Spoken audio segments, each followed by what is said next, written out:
मुगाची डाळ घालून आज पालकाची भाजी करते. त्याच्यासाठी एक 5-6 तास मी छान ही मुगाची डाळ भिजत घातली धुवून आणि आता परत ती धुवून घेणार. इकडे घेतलं एक पालकाची जुडी, हळद, हिंग, मिरची आणि 6-7 पाकळ्या लसणाच्या. ते जस्ट जराशा ठेचून घेतल्यात.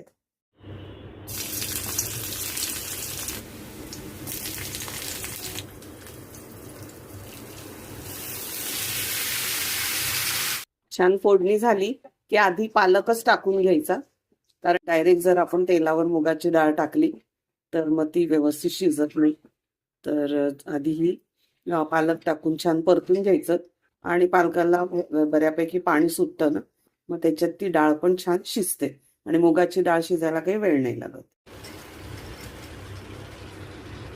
मीठ बेताचंच घालायचं आहे, कारण आळणारी भाजी आहे ही. तुम्हाला जर ही भाजी पातळ हवी असेल तर याच्यात पाणी घाला, किंवा अशी सुकी पण चांगली लागते. ही बघा अवघ्या काही मिनिटामध्ये भाजी शिजली आहे आणि त्याला कारण पण तसं आहे, कारण मुगाची डाळ मी 5-6 तास आधी भिजत घातली होती. आणि हे बघा आता किती मस्त शिजलेली आहे. फक्त एक असं झालं की आमच्या दोघांपुरताच मला भाजी करायची होती, तर मी एकच पालकाची जुडी घेतली होती, पण ती बऱ्यापैकी आळतो पालक म्हणताना ती आळली आहे आणि मुगाची डाळ जास्त झाली. पण ठीक आहे, मुगाच्या डाळीला स्वाद असतो म्हणताना ते छान होईल. पण नेक्स्ट टाइम आता लक्षात ठेवलं पाहिजे की पालकाच्या 2 जुड्या आणल्या पाहिजे. अशा प्रकारे ही आपली पालक मूग डाळ भाजी झालेली आहे.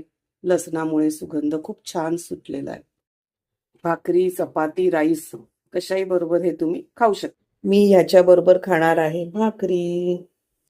आता बघा मी मस्तपैकी भाकरी, भाजी आणि इडलिंबाचं लोणचं घेतलं आहे. असं साधं सिंपल होम कुक फूड मला प्रचंड आवडतं.